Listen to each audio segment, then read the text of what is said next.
David, thanks for being here with us. This is going to be fun. Thank you for having me. Toronto, the greatest city on the face of the planet. And your hometown. And my hometown. So I'm always happy to come back. I'm sure I've told every single one of you that I grew up here. That's what I do. So this is kind of a fun panel because we are like kind of family. Like we've known each other for years and years and years, which is very bizarre. David actually took me out partying for my bachelorette party. That's right. You did. Yeah. He took me out to shoot guns. He took me to LA because I was like, I want to do something American. With your own gun collection. I did. I brought up my very own guns because I live in America. And I taught them all how to shoot, and it was a little firearms lesson from Solid Snake. So. I have pictures, but they wouldn't let me put them up on the thing, which is probably for the best. You can't even show pictures of guns here. That's true, they're very strict. Which is much better, by the way. But thanks for a better society. It's great having another Canadian in LA to hang out with, and you know, you're a Toronto kid at heart, but how does a Toronto kid end up writing X-Men? Oh God, Jesus. That was the craziest, it's a crazy story. I apologize if you've heard it before, but I produced this little movie called Burn in 1997, and then I can give you a bridge version. The movie sort of fell apart, and I had no money, and I needed a job, and I knew the director of X-Men, and I asked if I could have a job answering the phones or something, and so I did. And then he kept telling me how bad the script was, and this was going to ruin his career, and nobody knew anything about X-Men. And I said, well, I know things about X-Men. I read the comic books. And then I suggested a scene to him. I said, well, why don't you have, Wolverine run into Cyclops on the mansion grounds, and he says this, and he says this, and that will solve your problem. And he said, yeah, go write that for me. Figured he was kidding, because it's an $80 million movie. And then he just started having me, he's like, okay, here's another scene I want you to write, and this, and this, and this. And I just started rewriting, and then by the time the studio found out that I was doing this illegally, I wasn't even in the Writers Guild, they were forced to make a deal with me for $35,000, which that makes me the lowest paid writer of an $80 million film in history. And I worked on the film for 13 months. They brought me back to my hometown of Toronto to shoot the movie. Fox rented us this beautiful townhouse in Rosedale and lived here for 8 months and made this movie, and then I got sole credit on it, and then suddenly I was a big writer. So if anybody's a writer, just do that. Great advice. It's really good advice. It's funny, back when you were just starting out. So you're Rachel, my girlfriend. Say hi, Rachel. Is your cousin? That's my cousin. She's better known as Cousin Snake. And she never believed that you were a big deal, and famously used to throw tomatoes at you on stage. She did. Favorite story. She did. At a family party, it became a thing where she would huck little cherry tomatoes at me. Tomato boy. It didn't show a lot of respect, but I have to say her aim was devastating. And we do have tomatoes here today for everyone in the crowd to carry out. No, I'm just kidding. We don't. That's not true. That would have been pretty great. Walk out of here looking like a salad. Imagine if I pulled that off, though. Oh, that'd be great. That would be pretty good. I'd be Salad Snake. Salad Snake. That's why they pay you the big bucks. It's that kind of writing that, really knocks them out in Hollywood. You also shot a movie called Wolves here in Toronto. I did. Pre-famous Jason Momoa. That's right. What was that like? Oh, it was really fun. I had this amazing cast: John Piper Ferguson, Lucas Till, Mara Patterson, and Steve McHattie, who I don't know if you know Steve McHattie, but he's like a legendary Canadian actor. He's in Watchmen. You'll see him in a million things, and you'll never know it's the same guy. He was Elaine's psychiatrist on Seinfeld, and we went out. We took over this farm. We rebuilt like a barn from the 1800s and renovated this farmhouse. We shot up there, and then we blew it up. We blew up the barn, but I think we fixed it again afterwards. And I got to work with Jason Momoa, which was just a startling, amazing he was such a star, and he was just so committed. But at the same time, he's enormous, and he's just always, looming over you. And if you're sitting next to him while he's eating, it's like his arms are just in your face. The first time we met, he ordered, we were at lunch, and he ordered 2 steaks and 3 salads, and I think 3 giant beers, and that's how he eats. Incredible. I was impressed. I wish. Goals. You also recently worked on another very Toronto-centric project, which was you did some voices for Turning Red. I did, yeah. Did you guys see Turning Red? A very I was supposed to play the math teacher, but there were 3 guys who had read for the math teacher, speaks like this, and I don't know how he eventually ended up sounding, because we all recorded it, but then they chose somebody else to do it. But it was all Canadian actors, and so basically what they wanted was people with Toronto accents to be reacting to her as she was pandaing her way through the street. So we'd be like, "Oh my God, look at that panda, eh? Check that out, you see that? Jeez."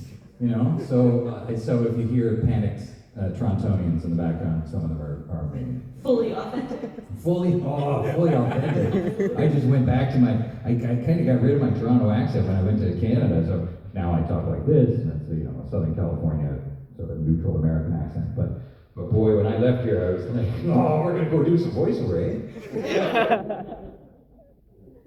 And they clock you for it so fast in the States. You make you say a boot one time, and they're all over you. Yeah, I was like, well, why don't we just go outside? And they were like, David, are you from Toronto? And I was like, Toronto? I was like, yeah, I am.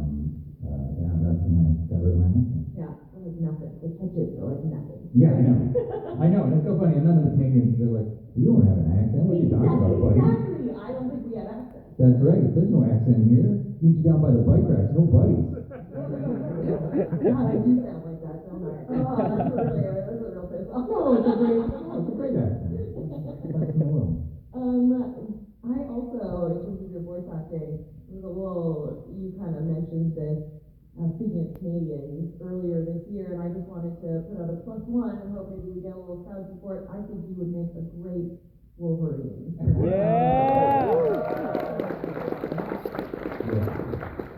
Yeah, well, thanks, Bob. Exactly. I tend to agree. Well, they're doing that new awesome game, and I would love to play that, so I'll just put that out there.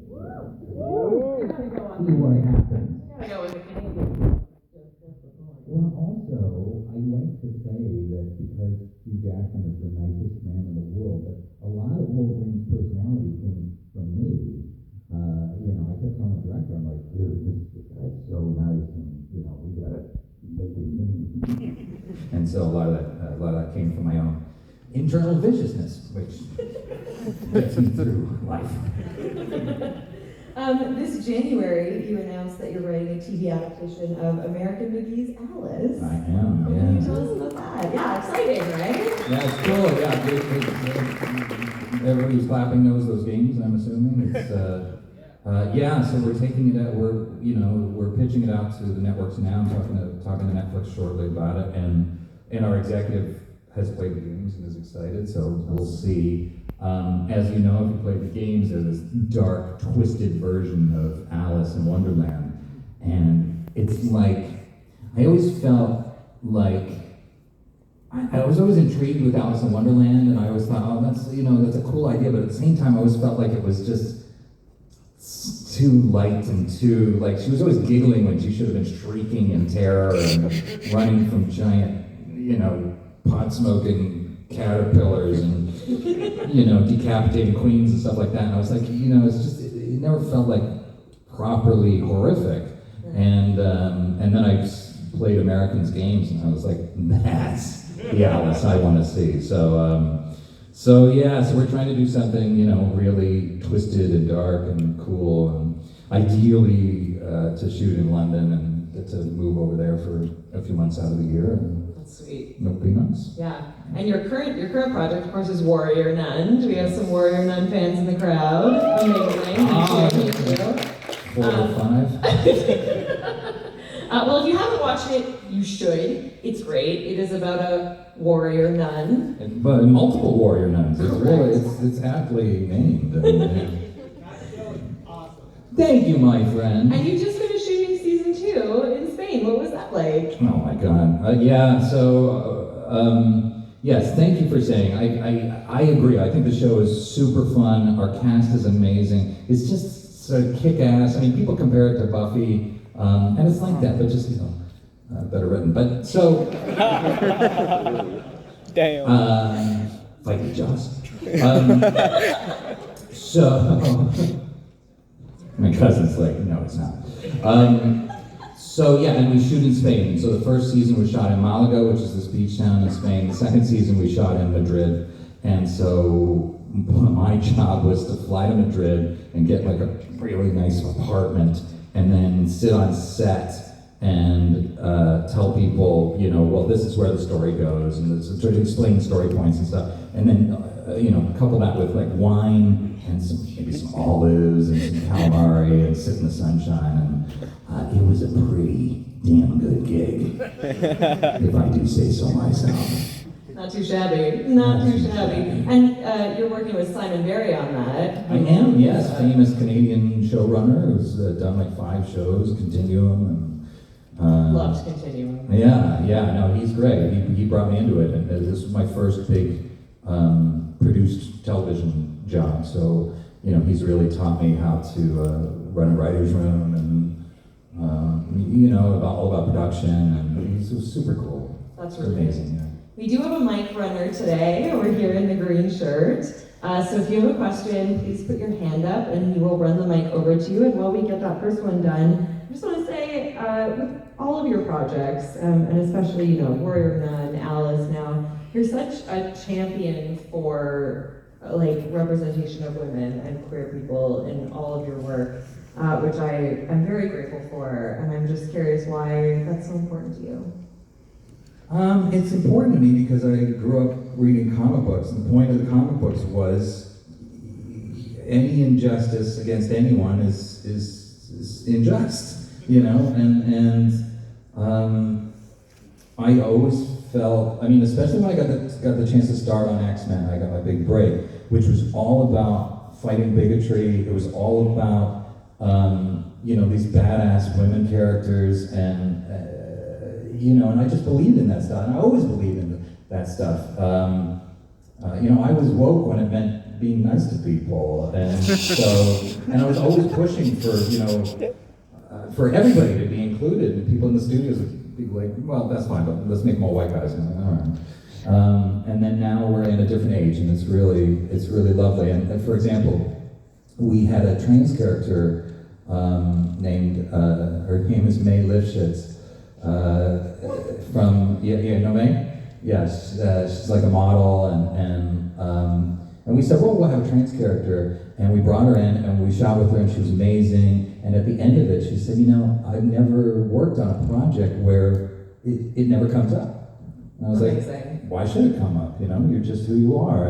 And I got to write, if you've seen Warrior Nun, I got to write the scene where May teaches our lead girl Alba how to dress and fashion. I wrote the girliest stuff in that show. And it was so fun because I respect everybody, and I respect everybody's right to, be who they are and exist and have amazing lives. So that to me is the point of doing these shows, of doing, comic book shows about heroes, shows about morality, I think that's just basic morality. So that's how I feel about it. And I try not to shove it in anybody's face, but I do feel like if it's my project, everyone is welcome and everyone should be represented. So that's the way the world should be. Why not support everyone, right? Yeah. Yep, sure do, man. Who has the mic first? Hello.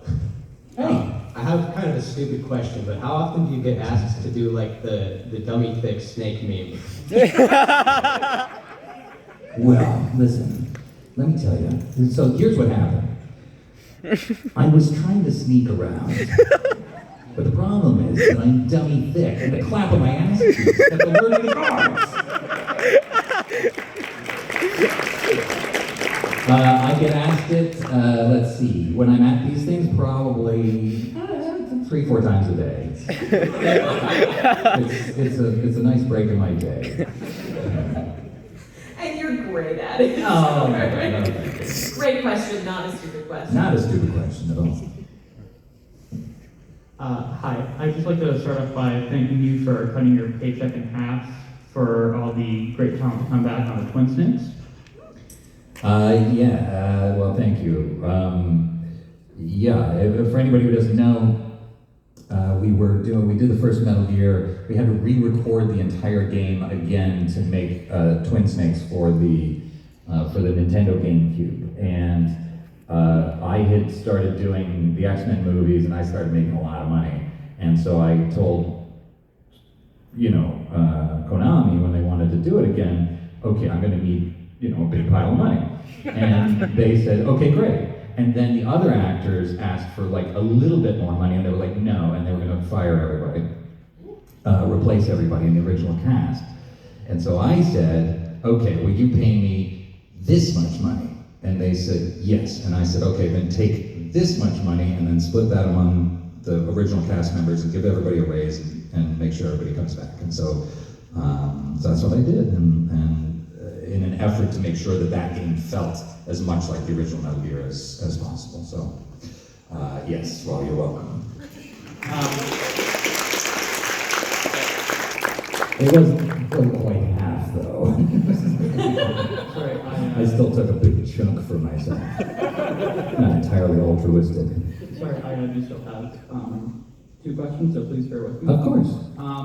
So there have been a lot of last games in the Metal Gear series. Yes, indeed. So I'm curious, if the series were to end at some point before 5, where would you have it end, and why is it Metal Gear Solid 3?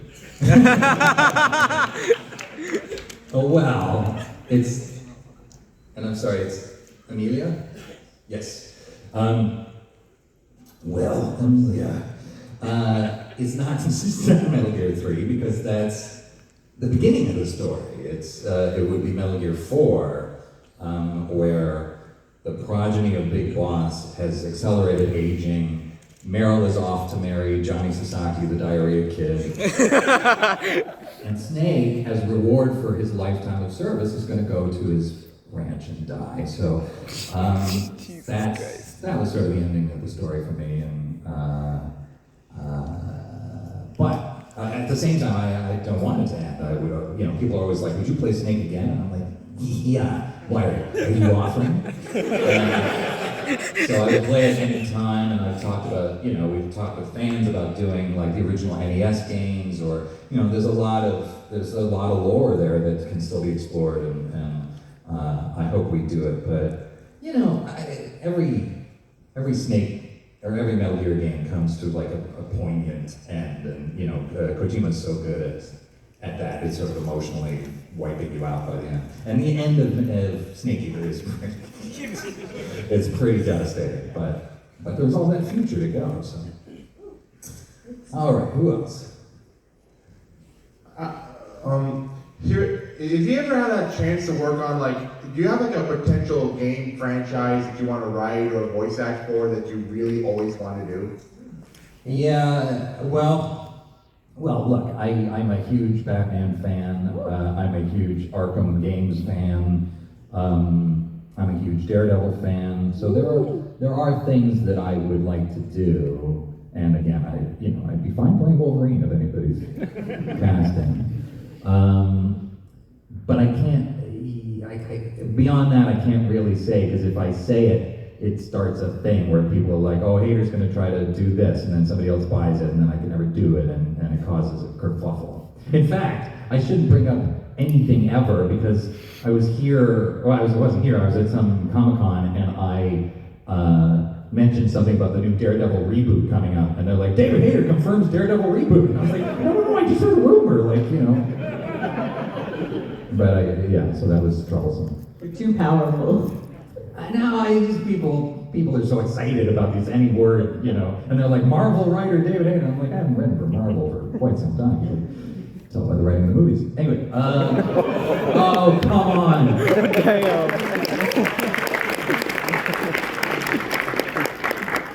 Fight me, Feige. Hello? I'm gonna have so many fights to get into. What are your thoughts back in 2015 when Kojima split with Konami? Well, I mean, you know, I don't know anything more about it than you guys do, maybe a little more, but I don't know. I mean, the guy is a hugely, massively successful video game genius who made them a ton of money. It's often the case in Hollywood where somebody becomes such a juggernaut that it makes it difficult for them to work within a corporate structure, and you know, people just stop seeing eye to eye. So I don't know the ins and outs of what happened, but I've seen that many times. You know, somebody's got a huge deal with the studio, they make them a bunch of money, and then it, you know, people go their separate ways. So beyond that, I couldn't really say. It's a shame because I would love for Kojima to still be doing Metal Gear games and for me to still be doing them, but time moves on, and corporate entities can be, you know, there's difficult situations arise. So beyond that, I couldn't comment. Although that was a lot of commenting. So I'm gonna be the one person to ask about Watchmen. I'm very curious, what was it like having to adapt for the screen such an iconic piece of fiction that is like considered one of the greatest graphic novels of all time? What was it like for you going through that? Well, thank you. For those who don't know, I sort of dug up Watchmen in 2001, and I worked on the script, and I worked on it for 9 years, and sort of saw it through to production. And after I wrote X-Men, my agents asked me what I wanted to do, and I said, well, if I'm a comic book movie writer, I want to do the greatest comic book ever written, and that's how that started. I feel like what you're asking me, and I may be wrong, is did I feel pressure from the fans and everybody to get it right? And the answer is no. I'm a fan, and I know the book, well, I mean, at this point I know the book pretty much as well as, or better than anyone in the world. And it was, my entire intention was to take that book and say every badass thing in it and put it up on the screen, every amazing piece of dialogue, every crazy, brilliant concept and visual, and get all of that up on the screen. And I figured, you know, if we managed to do that, then the fans, you know, you can't make everybody happy. I don't know if anybody been on the internet? It's a mess. So, you know, there's always going to be people that get upset, and there's people that love to get upset, or to say, you know, God, it should have been this way, or whatever, and that's fine.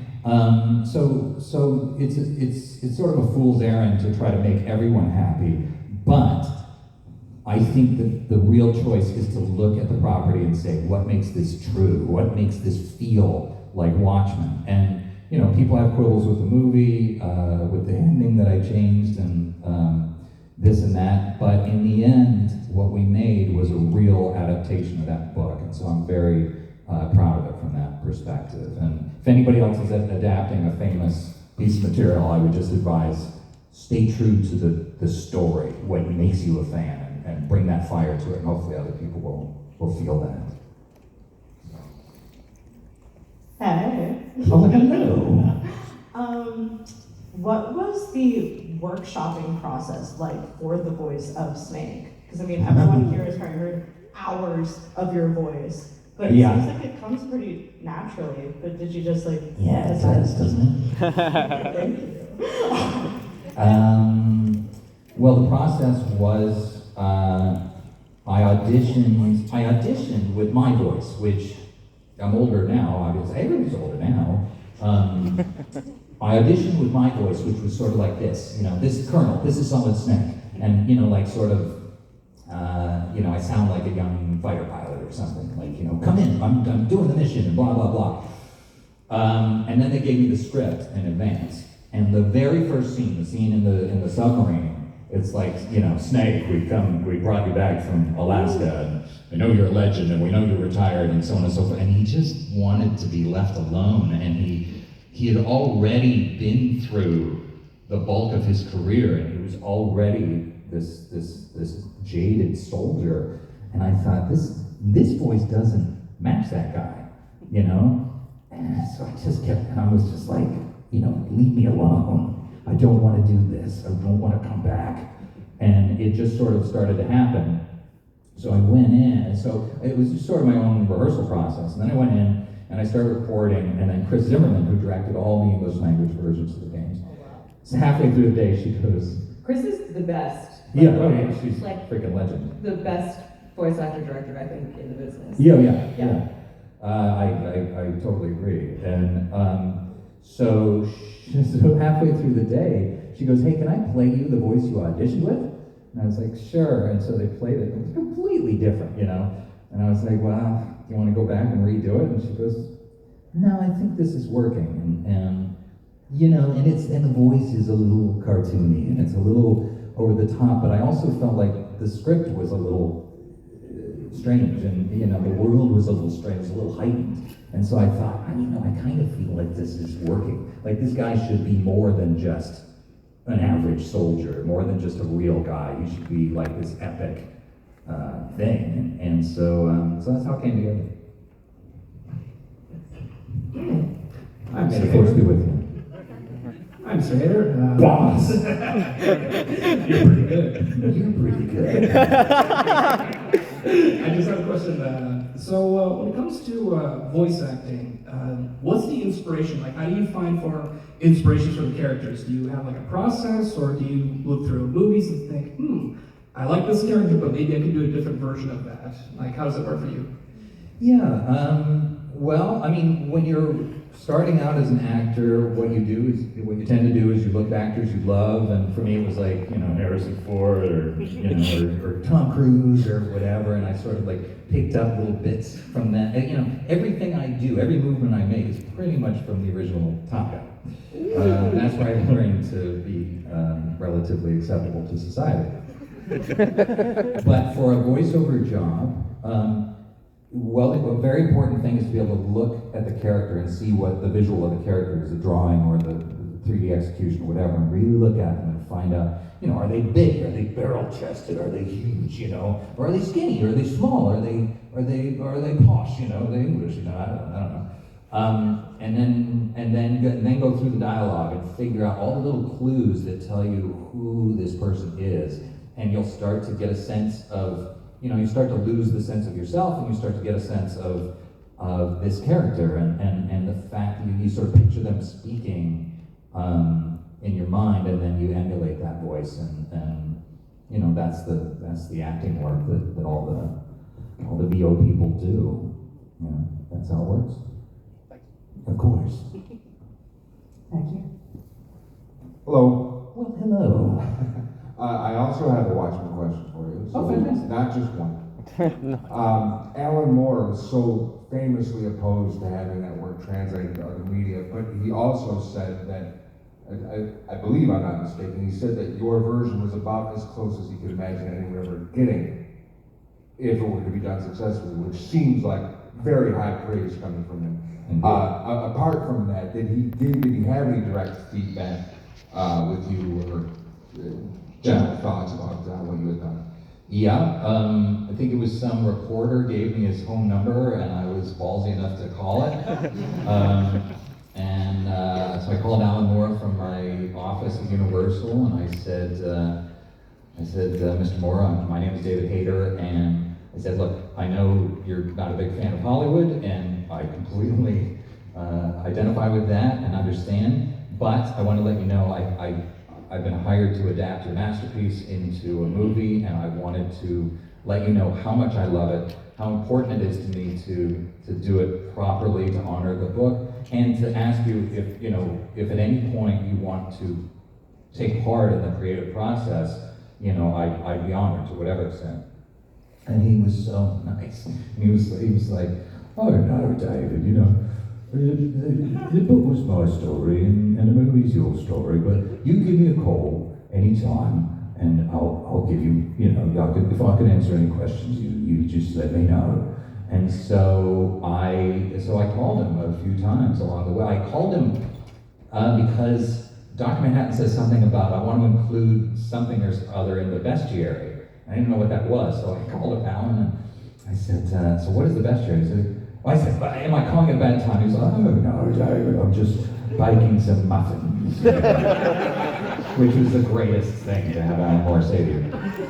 And I said, what is the bestiary, Dr. Manhattan? So, the bestiary, that's a collection of molecules, elements that they collect, that the scientists categorize and this and that. And so, stuff like that, and I got to talk to him a number of times. And then I wrote the script and I sent it to him. And I mean, people are like, oh, you wrote Watchmen. It's like, no, I adapted Watchmen. I just took the book and I put it in a movie structure, and I had to take out some things or whatever, but I really was like, this has to be page for page Watchmen.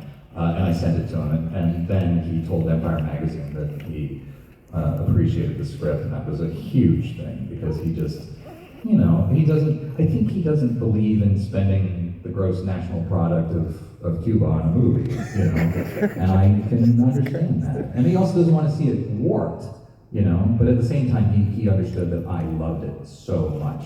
One of the reviews said, it's clear the writer was drunk in love with this property. I was like, that's right. Cheers.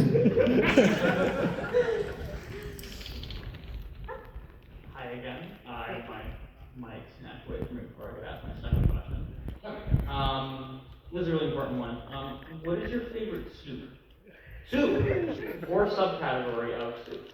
My favorite soup, It's the greatest question of all time. that's a ridiculous question, but is ramen. I went to high school in Japan, and so I was eating ramen at 16 before anybody had heard of it, and there was a little place on a main road in Kobe called Daiichi, and this ramen was so good I couldn't stop thinking about it, and that my whole life, just like Principal Skinner, my whole life I had to try to find that perfect bowl of ramen since then, and it's eating me up inside. So that's the answer. Excellent answer. Thank you.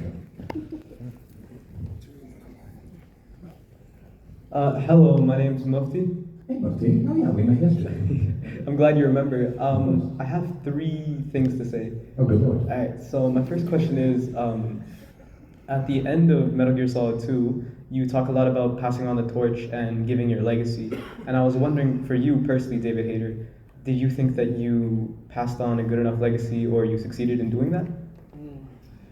Well, I don't know what a good enough legacy is. I mean, I think, like I say, there's certain things that certain themes that I want to put forward in my work, and there's certain things I want the world to see, to go, oh, we don't have to be dicks to each other.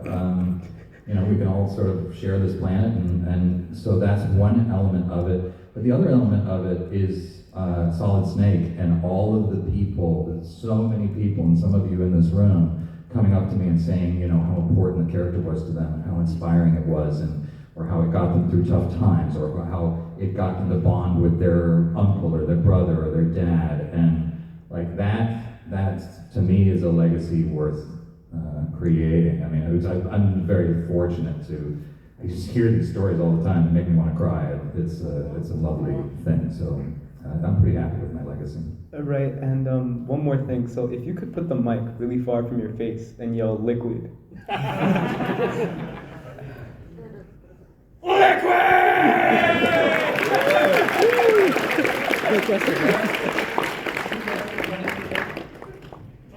With bunny ears? That's my friend. Thanks, Mr. Hayter. Oh, Anyways, my question to you: what's it like for Snake to be in the Smash Brothers generation, which is Brawl and Ultimate at the same time? All I can say is, it's showtime. No, I love being in those games. I love being in those games because it's so many younger people who never played Metal Gear are like, you get 8-year-olds coming up and I'm like, you didn't play Metal Gear. And they're like, no, I played Smash. And I'm like, what the hell? And it's really cool. It's really cool to be a part of that. So, thank you for having me. Alright, what do we got? Snake, I have a small mission for you. Would you be so kind as to do something small but very important for us? It depends on what it is. I never agree to anything in terms of the deal. Sure. My mission for you concerns Suzette Minette, the voice actress of Eva. No. It's nothing about her identity. A snake eater who worked under a pseudonym. The problem is, by working under a pseudonym, she cut herself off, in the words of Kazuhira Milla, from all of this. Yes, that's true. So maybe we could send some of our goodwill and adoration as Metal Gear Solid fans to Suzette by having you record a video of yourself saying in Big Boss's voice, "This is Snake. Eva, I need you." And then point the selfie cam to us all. Then we say, "Eva, we need you." Then you could send the video on to her. Send some goodwill and adoration. Oh, well, look, I would be fine with that, but I don't have her number. I wouldn't be able to do it. We can just do it and hope that she sees it. But what's that? You have her Twitter?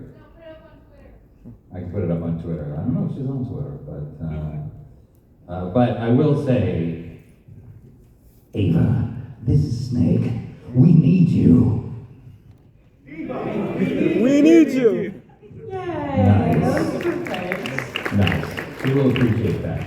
But I can never tell you who she is. It's a Metal Gear mystery. Hi, I'm Judy. Where are you? Oh, there you are. Hello, Judy.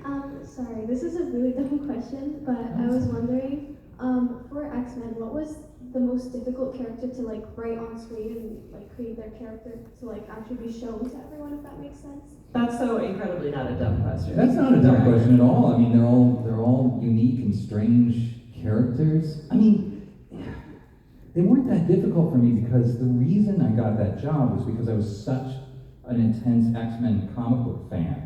And I had learned from Chris Claremont, who was the legendary writer of the comic books when I was a kid. And so I knew those characters like they were my friends. And I understood their characters and loved them. So it wasn't that it was so difficult to write them. What was a little intimidating was you're writing a speech for Ian McKellen or Patrick Stewart, and they're going to be saying what you're writing down with those crazy, amazing voices of theirs, and that was a little intimidating. You know, meanwhile, you know, the studio's trying to fire me and the director's threatening to kill me.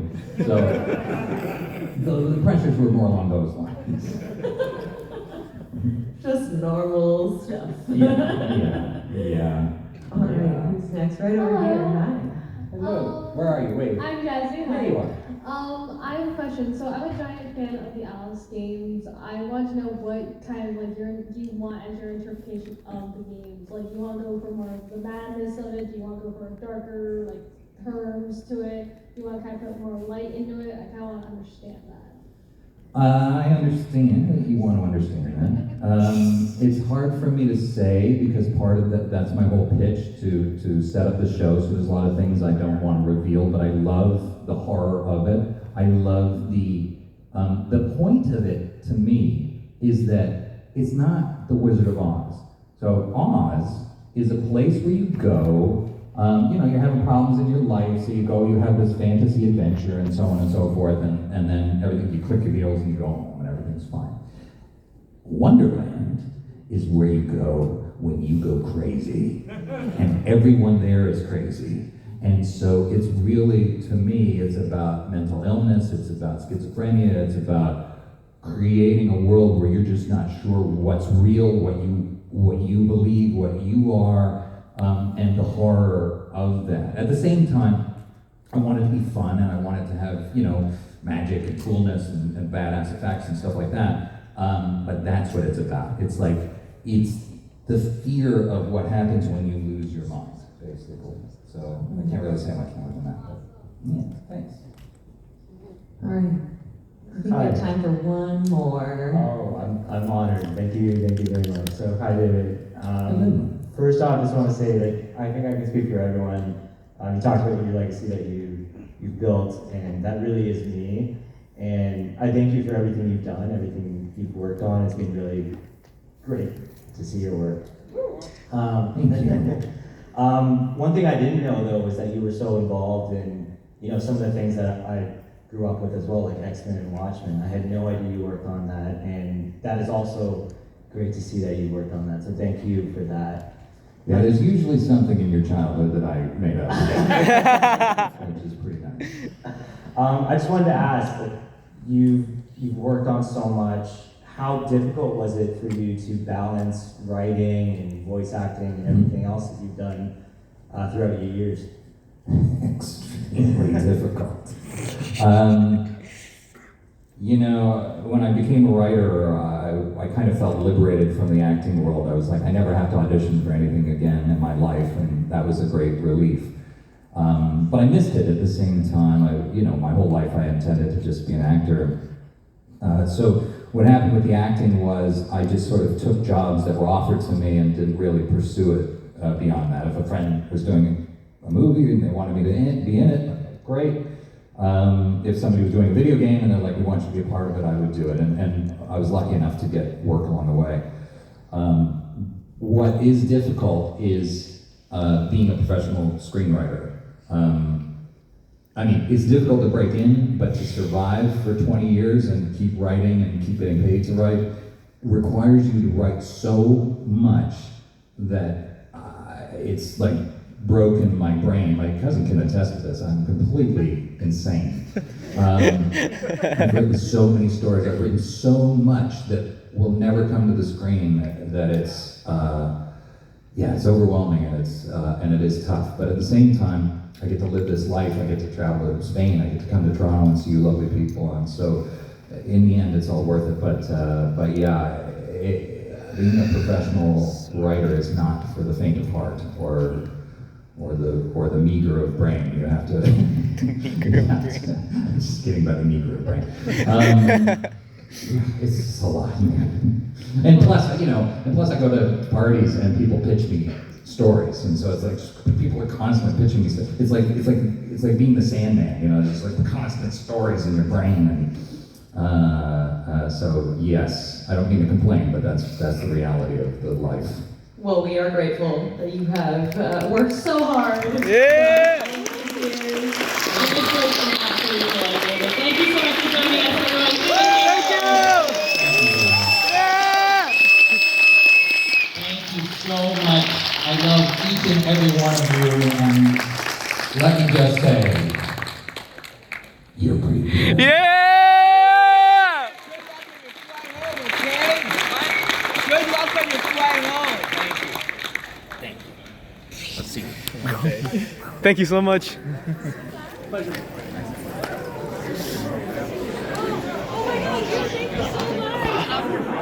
David Hayter.